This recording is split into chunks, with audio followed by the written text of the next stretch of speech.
오늘 우리에게 주시는 하나님의 말씀은 누가복음 17장 11절부터 19절까지입니다. 우리 한 절씩 교독하겠습니다. 예수께서 예루살렘으로 가실 때 사마리아와 갈릴리 사이로 지나가시다가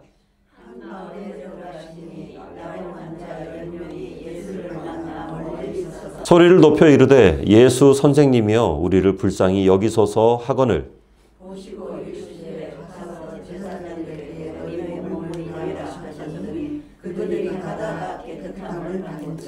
그 중에 한 사람이 자기가 낳은 것을 보고 큰 소리로 하나님께 영광을 돌리며 돌아와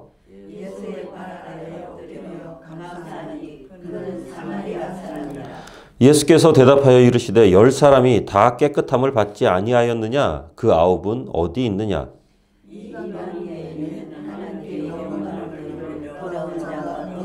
함께 봅니다.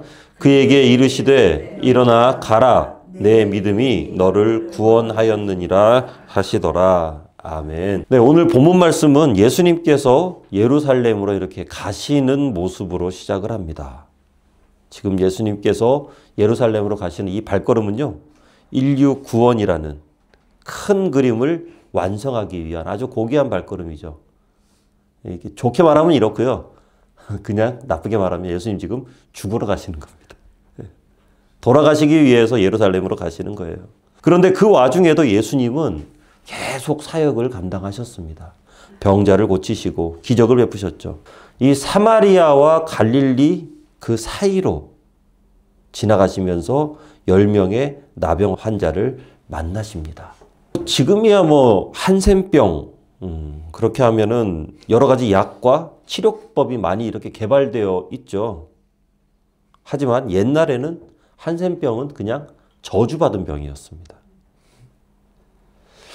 신경이 마비되고 살과 근육이 썩어 들어가면서 냄새가 심하게 나고 또 얼굴에 만약에 그런 것이 발병해버리면은 흉측하게 이렇게 변해버리죠.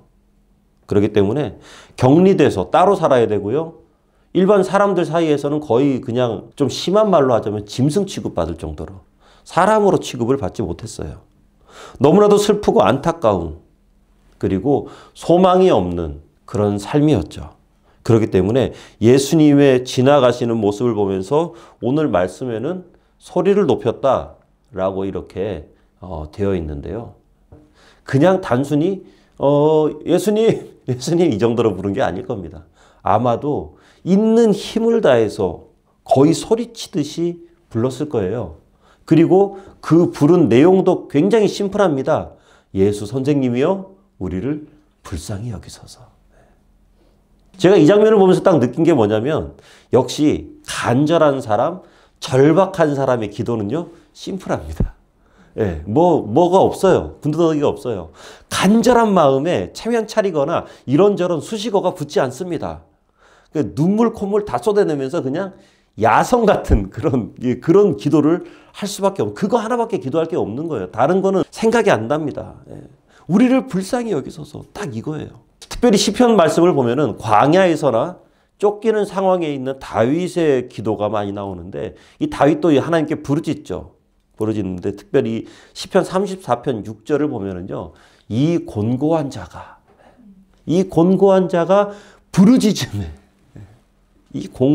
부르짖음에 여호와께서 들으시고 모든 환난에서 구원하셨다. 얼마나 힘들고 어려웠겠어요. 이 상황에서는 그냥 부르짖는 거예요. 다른 게 없어요. 딴 거 할 게 없어요. 그냥 하나님 앞에 매달리는 겁니다. 기도는 이렇게 심플한 거예요. 간단한 거예요. 다른 게 없는 거예요. 그러면서 하나님 앞에 붙들고 하나님 앞에 매달리는 거죠. 하나님께서는 이렇게 부르짖는 우리의 기도를 반드시 들어주십니다. 이 나병 환자들이 예수님을 부르면서 선생님이라고 부르죠. 그냥 부르지 않습니다. 선생님이라고 하는데 이것은 그냥 예수님이 단순한 지식 전달자로서 랍비로서의 예수님을 부르는 게 아닙니다. 바로 인생의 주관자로서의 예수님을 부르는 거예요. 내 인생을 이끌고 가실 분이다. 저분은 내 인생을 책임질 분이다. 라는 의미의 선생님이라는 거죠. 이런 것처럼 크리스천이 예수님을 어떻게 부르냐, 어떻게 보느냐, 그 예수님에 관해서 어떤 마음을 가지고 있느냐가 바로 그 사람의 믿음이거든요. 어떤 분들은 예수님 교회를 이렇게 다니면서 교회 다니는 이유가 뭡니까? 그러면은 그 설교 말씀 이렇게 듣다 보면은 그냥 마음이 차분해지고, 예, 굉장히 또 기분도 좋아지고 막 그런 얘기를 합니다. 그러면서 뭔가 좀 똑바로 살아야겠다, 그런 생각을 많이 교회 다니면서 한다는 거예요. 예수님을 그냥 명심보감 정도로 생각하는 겁니다. 도덕적 스승 정도로밖에 생각하지 않아요. 사실 그렇습니다. 그럴 것 같으면 그냥 인문학 강의 듣는 게 훨씬 나아요. 예배 드리는 것보다.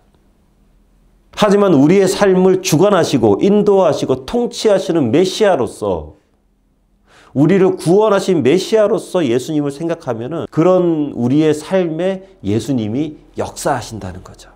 직접 일하신다는 겁니다. 저는 주님께서 우리의 믿음대로 우리의 삶을 고치시고 우리의 삶을 책임져 주신다, 이겁니다. 히브리서 11장 말씀 우리 함께 읽어보겠습니다. 시작. 믿음이 없이는 하나님을 기쁘시게 하지 못하나니 하나님께 나아가는 자는 반드시 그가 계신 것과 또한 그가 자기를 찾는 자들에게 상 주시는 이심을 믿어야 할지니라. 아멘. 우리가 하나님께서 계시고 하나님께서 우리와 함께 하심을 믿을 때 하나님께서는 그런 우리에게 반드시 축복과 은혜의 선물을 부어주심을 믿으시기 바랍니다. 그 믿음대로 우리의 삶이 아름답게 만들어져 갈 거예요. 예수님도 이렇게 믿음으로 부르짖는 그 사람들을, 그리고 그 사람들의 고통을 예수님 그냥 지나치지 않으십니다. 그리고 응답해 주시죠. 응답해 주시는데 뭐라고 하시냐면 가서 제사장들에게 너희의 몸을 보이라. 왜 의사가 아니라 제사장에게? 당시에는 나병이 다 나으면요, 제사장에게 가서 나은 몸을 이렇게 보여줍니다. 보여주고 확인을 받는데, 이게 오늘로 치면은 제사장에게 가서 공증받는 거예요. 공증받고 공증 서류 하나 이렇게 딱 떼옵니다. 그렇게 해서 제사장에게 공증을 받으면 이제부터 본격적인 사회생활을 시작할 수 있게 되거든요. 주변에서 야, 너 나병 환자였잖아. 너 우리랑 분리해서 지내야 되잖아 하면서 막 사람들이 돌로 치려고 그래요. 당시에는. 그러면은 그 공증 서류 하나 딱 보여주는 겁니다. 봐, 나 제사장에게 이거 받았어. 그렇게 하면 사람들이 아무 말도 안 해요. 얘 괜찮아졌네. 그러면 누구도 이 일을 달지 못하죠. 그럼 이 사람은 이제 일도 할 수 있고 취직도 할 수 있고 결혼도 할 수 있고 뭐든지 다 할 수 있는 거예요. 그런데 여기에서 중요한 거는 예수님께서 그 자리에서 싹 낫게 해주셔서 제사장들에게 가라 이렇게 말씀하신 게 아니라, 그 여전히 병이 있는 상태인데 제사장에게 가서 확인받으라. 그 몸을 보여주라. 그렇게 가라고 하는 예수님도 참 대단한 분이죠. 그런데 그렇게 가라고 한다고 또 쫄래쫄래 가는 그 사람들은 또 더 대단한 사람들입니다. 예수님이 그렇게 가라고 하다가 주변에 사람들 만나면 그 사람들 돌 맞아 죽습니다. 맞아 죽어요. 이 사람들 지금 목숨 걸고 가는 거예요. 엄청난 믿음을 가지고 이 사람들 지금 가거든요.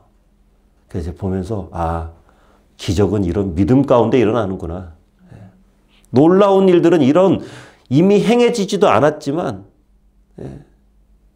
예수님께서 말씀하셨을 때 그냥 가면 일어나는구나. 그러니까 14절 말씀을 보면은요, 그들이 가다가 깨끗함을 받은지라. 가다가 받는 거예요. 여기서 포인트는 예수님께서 먼저 고쳐주지 않고 그들의 믿음을 먼저 보셨다는 거죠. 만약에 이 사람들이 예수님 무슨 말씀이세요? 아직 낫지도 않았는데 이 상태에서 이렇게 걸어다니다가 사람들 눈에 띄면 우리 죽습니다. 큰일 납니다. 이거 알만한 양반이 그러시네 하면서 예수님한테 막 그렇게 하면은요, 낫지 못합니다. 아무런 일도 그들의 삶 가운데는 일어나지 않습니다. 비록 두 눈에 아무 증거 안 입혀도 믿음만을 가지고서 그들은 걸어갔어요. 그때 기적이 그들의 삶 가운데 일어난 거죠.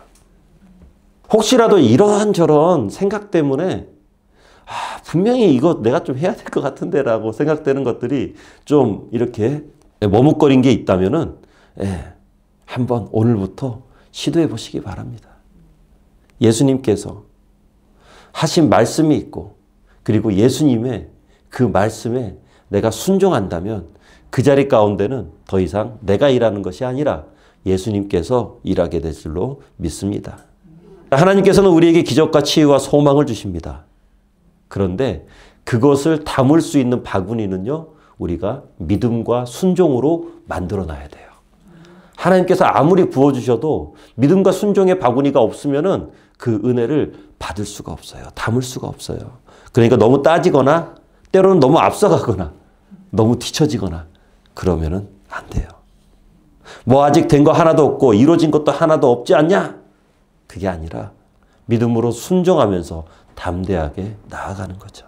나병 환자들이 믿음의 발걸음을 내디디는 동안 자기도 모르게 나은 것처럼 우리가 내딛는 믿음의 발걸음에 하나님의 축복이 임하게 되는 겁니다. 물론 이게 그래요. 무슨 시간표를 딱 짜놓고 내가 이렇게 하니까 어디 되나 안 되나 한번 보자 하면서 이렇게 가만히 쳐다보면서 어디 보자 이게 되나 이게 아니에요. 네. 믿음으로 순종을 하면은 나도 모르는 사이에 내가 모르는 방법으로 하나님의 축복과 은혜가 쏟아지는 거죠. 그게 바로 하나님의 방법인 겁니다. 자, 이렇게 믿음의 발걸음 가운데 10명 모두가 고침을 받습니다. 놀라운 은혜죠. 축복을 경험했는데 그 중에 한 사람만 돌아와서 하나님께 영광 돌리고 예수님께 감사했어요. 이게 참 그렇죠. 이 10명 중에서 한 반타작만 해도 한 5명만 왔어도 그렇게 섭섭하지는 않을 건데 무슨 뭐 딱 11조 드리듯이 한 사람 딱 왔어요. 한 사람. 이게 원래 와서 감사해야 되는 게 인지상정입니다. 감사해야 돼요. 그런데 그러면 나머지 9명이 그렇게 원래 파렴치한 사람이었을까? 그렇게 좀 앞뒤 분간 못하는 그런 사람들이었을까? 왜 그랬을까? 가만히 제가 생각해 보니까 이 사람들은 아마 생각이 굉장히 많은 사람들이었던 것 같아요. 꿈이, 비전이 굉장히 컸던 그런 사람들이었던 것 같아요. 왜 그렇잖아요. 지금 현 시점에서 우리나라에서 가장 행복한 사람들은 고3 수험생들입니다. 수능 쳐놓고, 뭐 하나 이렇게 지금까지 이렇게 공부 열심히 하면서 무슨 생각했겠어요? 내가 수능만 쳐놓고 나면은 한 3일 정도 밤새서 게임만 한번 해보겠다. 또 막 별의별 거 막 다 해봤겠죠. 뭐 운전면허 시험 바로 칠 거다. 뭐 할 거다. 그러면서 꿈을 이루고 싶어 하죠. 처녀총각들은 어떻습니까? 내가 결혼만 하면은 이렇게 살아야지. 이렇게 행복하게 살아야지. 그러면 헛된 꿈을 막 그렇게 꾸면서 살아가기도 합니다. 이 아픈 사람들 아프면서 아마 꿈꾸지 않았겠어요? 내가 이것이 다 낫게 되면 내가 결혼도 하고 직장도 다니고 다른 사람들한테 어울리고 그리고 무엇보다도 이 사람들이 가장 먼저 하고 싶었던 거는 아마 사랑하는 가족들의 품으로 돌아가고 싶었을 거예요. 내 부모님, 사랑하는 형제 자매들, 낳은 몸을 가장 먼저 그들에게 보여주면서 함께 기뻐하고 즐거워하고 싶었을 것입니다. 그런데 몸이 갑자기 느닷없이 나았어요. 그러니까 주님께 감사하기보다는 가장 먼저 지금까지 생각해왔던 것들을 행했던 거죠. 낳자마자 입 싹 닫고 내 갈 길 갔던 겁니다. 하지만 딱 한 사람, 게다가 그 사람 사마리아인이다. 굳이 적어놔요. 사마리아 사람이다. 그러니까 이게 뭐냐면은 이거 지금 인종차별하는 거거든요. 미국에서 인종차별 심할 때 이렇게 하는 거예요. 10명을 낳게 했는데 흑인 1명 돌아갔더라. 지금 그렇게 쓴 것과 마찬가지거든요. 사마리아인이었기 때문에 이 사람이 그런데 아마 차별 많이 받았을 거예요. 사마리아인이었기 때문에 겪는 고난도 많았을 거예요. 그런데 이 사람이 가장 먼저 자기가 하고 싶은 걸 하지 않고 예수님을 찾아서 예수님께로 돌아왔거든요. 아마도 이 사마리아인은요, 고난이 그만큼 컸기 때문에, 그렇기 때문에 감사도 그만큼 더 컸던 것 같습니다.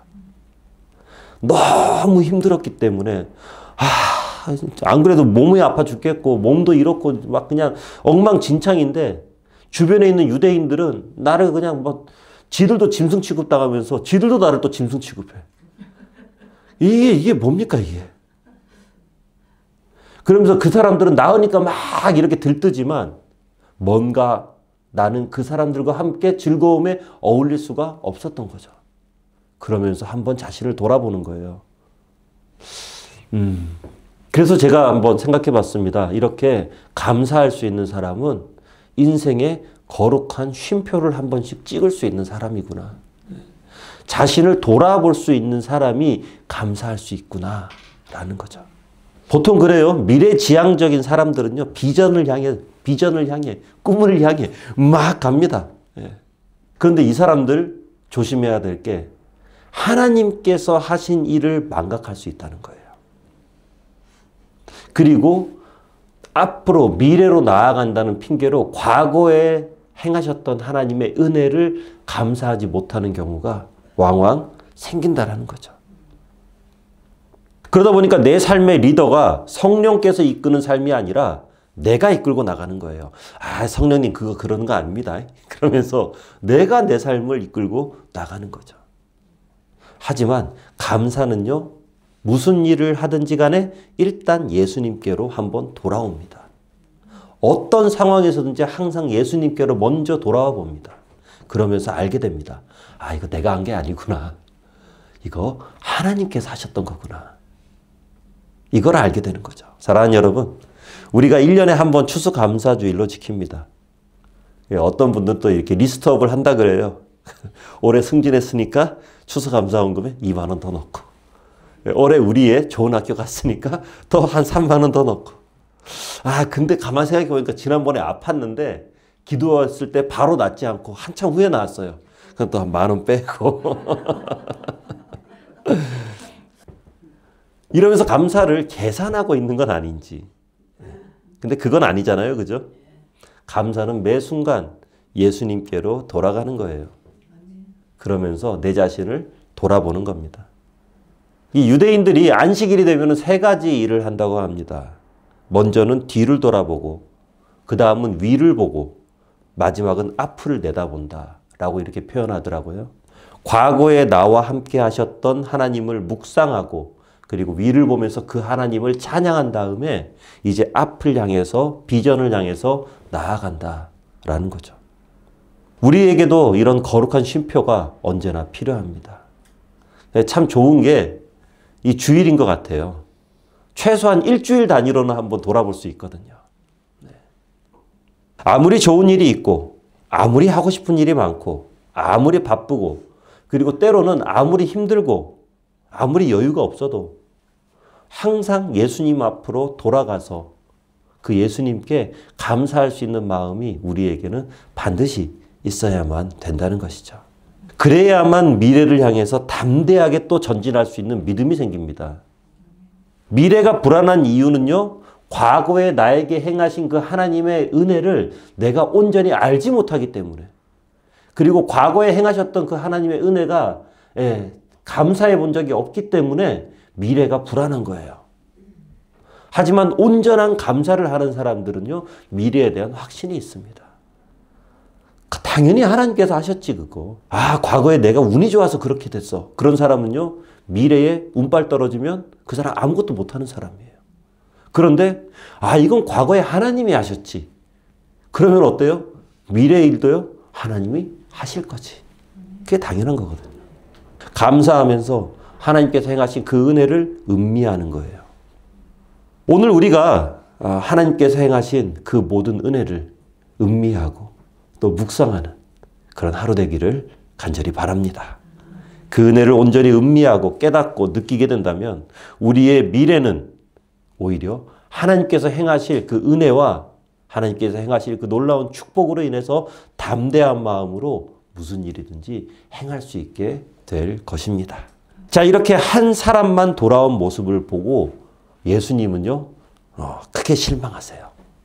17절, 18절 말씀 우리 함께 읽습니다. 시작. 예수께서 대답하여 이르시되 10사람이 다 깨끗함을 받지 아니하였느냐? 그 9은 어디 있느냐? 이 이방인 외에는 하나님께 영광을 돌리러 돌아온 자가 없느냐 하시고. 아멘. 이 말씀을 딱 보면은요, 예수님의 이 속상한 마음이 좀 느껴집니다. 굉장히 속상하신 것 같아요. 이렇게 은혜를 줬는데, 축복을 줬는데, 나 잘나서 그런 줄 아는 사람들, 하나님께서는 굉장히 속상하신 거예요. 그런데 우리가 알아야 할 게 우리는요, 하나님과 다 연결이 되어 있거든요. 하나님과 연결되어 있기 때문에 하나님께서 나 때문에 속상하시면 우리도 영적으로 어딘가가 막힙니다. 뚫리지 않아요. 그래서 이런 걸 보면은 감사는 진짜 타이밍이구나 라는 그런 생각도 하곤 합니다. 물론 시간 지나서라도 감사할 건 감사해야죠. 하면 좋죠. 하지만 그 기쁨과 즐거움은 좀 사라지는 것 같아요. 형식적인 감사만 남게 됩니다. 사람과 사람 사이도 좀 그렇죠. 감사할 때 감사를 표현하면은 서로 좋습니다. 서로 기쁩니다. 하지만 시간 다 지나고 나중에 감사하면은 하는 사람 입장에서는 숙제하는 것 같이 느껴지죠. 또 받는 사람 입장은 어때요? 아유, 그래도 지 할 짓은 하네. 이렇게 하고 끝나는 거예요. 시큰둥하죠. 혹시라도 하나님께 감사할 것이 있다면요, 타이밍 놓치지 마시고 감사 잘 하시기 바랍니다. 그리고 혹시 놓친 것이 있다면은 이런 감사주일날, 이거 굉장히 좋은 날입니다. 몰아가지고 한 방에 이렇게 해서 할 수 있는 공인된 날이거든요. 자, 이런 감사를 드리면서 사마리아인을 보면은요, 예수님의 발 앞에 엎드려 감사합니다. 발 앞에 엎드려서. 이런 걸 보면 또 감사는 겸손이에요. 목을 꼿꼿이 세우거나 형식적인 인사치레를 하는 게 아니라 하나님의 은혜 없이는 나는 아무것도 못합니다 라는 것을 인식하면서 주님 앞에 바짝 엎드려서 감사의 경배를 올려드리는 거죠. 이때 하나님께서 영광 받으시는 거예요. 우리 시편 말씀 함께 읽습니다. 시작. 감사로 제사를 드리는 자가 나를 영화롭게 하나니 그의 행위를 옳게 하는 자에게 내가 하나님의 구원을 보이리라. 아멘. 이렇게 하나님의 영광 돌리는 사마리아인, 이 사마리아 사람에게 예수님께서는요, 이제 보너스 축복을 주십니다. 우리 19절 말씀 함께 읽습니다. 시작. 그에게 이르시되 일어나 가라. 내 믿음이 너를 구원하였느니라 하시더라. 아멘. 육체의 병이 나은 사람은요, 건강해진 몸으로 한 1, 20년, 2, 30년 잘 살다가 죽겠죠. 그 사람들은 그러고 끝이에요. 하지만 영혼까지 구원받은 이 사마리아인과 그의 가족들은 영원한 천국 백성으로 남게 되는 것입니다. 그리고 진짜 축복은요, 나은 게 아니라 이때부터 시작하는 거예요. 이게 진짜 축복인 거죠. 그러니까 예수님께서 속상해 하시는 진짜 이유는 감사하지 않은 사람들 때문에 삐져갖고 속상하신 게 아니에요. 이렇게 뭐랄까요? 그러니까 히든 블레싱, 이 숨겨진 축복을 얻지 못하는 것에 대한 안타까움인 것입니다. 이게 진짜거든요. 이게 메인 디시예요, 이게. 왜 꼭 그렇죠. 애들 데리고 뷔페 이렇게 비싼 뷔페 가면은 지금 얘네들은 조금 컸어요. 컸는데 어릴 때는 주로 뭐 먹습니까? 그 비싼 뷔페 가서 김밥 갖고 옵니다. 김밥 갖고 오고 과자 갖고 오고 거기에다가 무슨 콜라 사이다 음료수만 잔뜩 가지고 와서 막 그 먹고 있어요. 아이스크림 먹고 있고. 아유, 그냥 뭐 속이 터집니다. 막 속이 터. 저 하늘나라 진짜 축복이 있는 거잖아요. 조금만 옆에 가면 어때요? 스테이크도 막 이렇게 굽고 있고 영덕 대게도 있고 뭐 아주 좋은 스시도 막 이렇게 펼쳐져 있고 생선회도 막 이렇게 있고. 그런데 바로 앞에 있는 거 그 쿠키 막 가져다가 막 맛있다고 먹고 있어요. 김밥 막 먹고 있어요. 속이 터지는 거예요. 감사할 줄 모르는 사람의 축복이 딱 거기에서 끝나는 것 같아요. 메인 디쉬를 맛보지 못하는 거죠. 그래서 예수님께서 속상하셨던 거예요. 그래서 예수님께서 마음이 슬프셨던 거죠. 너의 믿음이 너를 구원하였다. 이 말씀을 보면은요, 결국 감사와 믿음은 한 세트로 가는 겁니다. 믿음이 있기 때문에 감사할 수 있는 거죠. 일반적으로 우리가 하는 감사는 믿음과는 전혀 상관이 없습니다. 나에게 뭔가를 주었고 내가 어떤 이익을 취했기 때문에 그것에 대해서 감사하는 것은요, 이것은 누구든지 할 수 있는 감사죠. 하지만 믿음의 감사는 아무것도 보이지 않고 여전한 불경기에서 나는 여전히 아직도 몸이 아프지만 여전히 내 손에는요, 보잘것없는 보리떡 5개와 물고기 2마리밖에 쥐어지지 않았지만 내가 이것을 놓고 감사할 수 있는 거죠. 믿음의 감사는 바로 그겁니다. 아직 일어나지 않고 상황을 보면 암울하고 보리떡 5개 이렇게 보고 있으면 한숨만 나옵니다. 도대체 이걸로 뭘 하나. 물고기 2마리 있는 거 보면은 아이고 이거 그냥 비린내만 나고 먹을 것 짝도 없고 참 이거 참. 그런데 그것을 보면서 부어주실 축복을 바라보며 믿음으로 감사하는 거죠. 우리가 감사하면서 아버지 하나님 앞에 기도하면 미래의 축복을 우리의 현실로 끌어당겨오는 거예요. 그래서 믿음은 바라는 것들의 실상이고 보지 못하는 것들의 증거라는 것이 바로 이거거든요. 누구나 하는 감사에서 믿음의 감사로 영적으로 이렇게 확 점프하시기를 주의 이름으로 축원합니다. 이 역사 공부를 하시는 분들이 미국이라는 이 나라를 공부하면은 굉장히 흥미롭다 그럽니다. 어떻게 이런 나라가 있나 하면서 굉장히 기가 막히대요. 왜냐하면은 이 미국은요, 그냥 시쳇말로 말해서 날로 먹은 순간이 굉장히 많대요. 역사적으로 보면 진짜 날로 먹은 순간. 사실 300년 전까지만 해도 미국은 있지도 않은 나라였습니다. 없는 나라였어요. 세계 열강하면은 뭐 중국, 영국, 프랑스, 포르투갈, 스페인 이런 전통의 강호들이 원래 있었죠. 이 강국들이 세계사를 이끌어 나갔는데 미국처럼 느닷없이 갑자기 나타나서 세계 중심이 된 나라는 지금까지 없었다라는 거예요. 그런데 이 미국을 보면은요, 이 원래는 이 동부 쪽에 있는 13개의 주만 가지고 있는 나라였습니다. 그랬는데 나폴레옹이 이런저런 전쟁 벌리면서 빚을 굉장히 많이 졌거든요. 그렇게 하면서 중서부에 있는 많은 주를 엄청난 헐값에 미국 정부에 넘겨버려요. 예. 거기에다가 19세기 말이 되면 어때요? 러시아로부터 알래스카를 사는데 말도 안 되는 돈으로 알래스카를 사죠. 그런데 나중에 그 알래스카에서 어떻습니까? 석유하고 지하, 천연자원들 막 펑펑 나오고 그 앞에서 잡히는 물고기들, 알래스카에서 잡히는 혹시 광어 보셨나요? 그 광어가요, 예, 거짓말 조금 보태면은요, 이 앞에 이 면적만 합니다. 무슨 괴물 같아요, 광어가. 그럼 광어가 그렇게 크면은 맛이 어떨까? 예. 알래스카에서 이렇게 광어를 잡아서 광어회 드셔보신 분들이 그러더라고요. 나는 지금까지 가짜 광어를 먹어왔다고.